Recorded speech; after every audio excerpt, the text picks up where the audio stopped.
Bien, bonjour, Sébastien Côte, fondateur de Mon Territoire Numérique, tout est dans le nom, et également propriétaire et organisateur de Ruralytique. Tous les ans dans le Cantal, fin août, magnifique, territoire extrêmement enclavé, extrêmement rural, avec une ville-centre qui s'appelle Aurillac, une agglomération qui fait à peu près la taille euh, de votre territoire. Donc j'ai une proposition à vous faire, mais nous en reparlerons.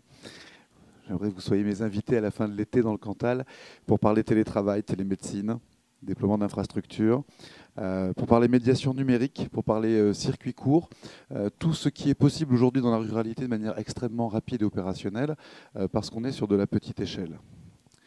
La notion de smart territoire, elle réunit la smart city et le smart village. On a notre manifeste aussi en 2015, on a lancé le manifeste voilà, des smart villages en 10 points, ce n'est pas les 10 commandements. Mais il se trouve que voilà, il y a des choses qui se réalisent assez simplement à partir du moment où on fait confiance à un territoire et on n'exclut pas les urbains d'un côté, les ruraux de l'autre.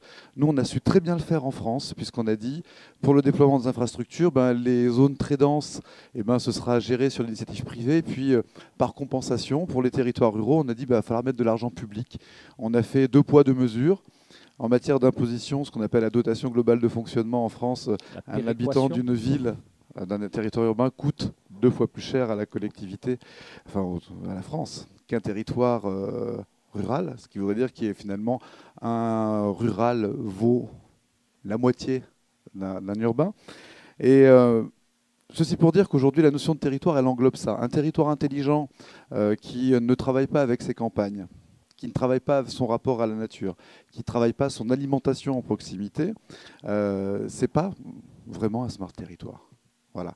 Et nous, on est dans cette vision englobante, et ça va plus loin, puisque si je suis là aujourd'hui, c'est parce que j'ai le plaisir de coacher et d'avoir préparé les 40 startups de la délégation de Provence-Alpes-Côte d'Azur, une dizaine de startups pour les Hauts-de-France, et puis une petite à Bourges.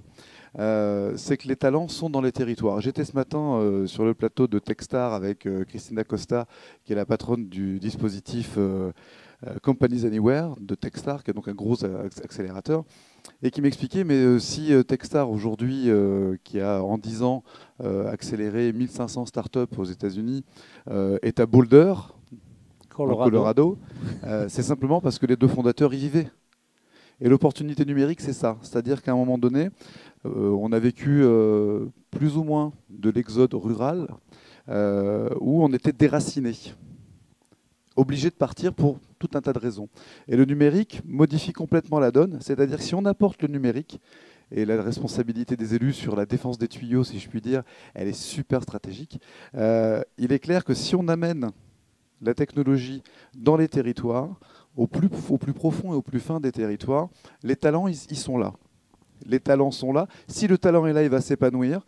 On n'est pas obligé de se déraciner, on n'est pas obligé de partir. Les voyages forment la jeunesse, mais un départ choisi, ce n'est pas du tout la même chose qu'un exil forcé.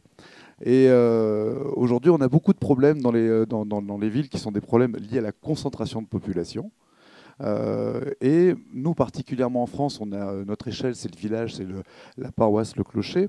Quand on traverse les États-Unis, on voit que ça s'est pas du tout bâti pareil, mais pour autant, il y a de la place. Et quand il y a de la place, on respire peut-être différemment, on organise de nouvelles proximités. Tout ce qui se fait sur les smart cities en matière de citoyenneté, ça ne marche qu'à l'échelle du quartier. Voilà. Donc cette petite échelle, on en a besoin. Le Smart Village, c'est cet esprit-là. Et la technologie, elle est au cœur de tout ce qu'il est possible de penser sur ces petites échelles. Et on est là aussi dans la philosophie bottom-up, c'est-à-dire que laissons ces territoires, donnons-leur les moyens de s'exprimer, de créer leur avenir, de le fabriquer, de l'inventer. Et on va voir à quel point ça va prendre très très vite. Et l'Afrique est un bel exemple de ça, parce qu'elle est en train de nous montrer que finalement, en faisant un leapfrog, un saut de grenouille, c'est-à-dire en court-circuitant toutes les atermoiements, les approximations que nous, on a pu avoir, ils sont déjà en train de passer à ce modèle-là. Et voilà, moi, je voulais saluer ça. Je souhaite donc inviter, mais il ne faut pas me répondre tout de suite, monsieur le maire, Michel Anger, mais j'aimerais beaucoup que voilà, votre territoire soit notre invité et qu'on crée des ponts avec Aurillac, qui fait la même taille que Shawinigan, et dont l'ancien président de l'agglomération n'est autre que notre ministre à la cohésion des territoires.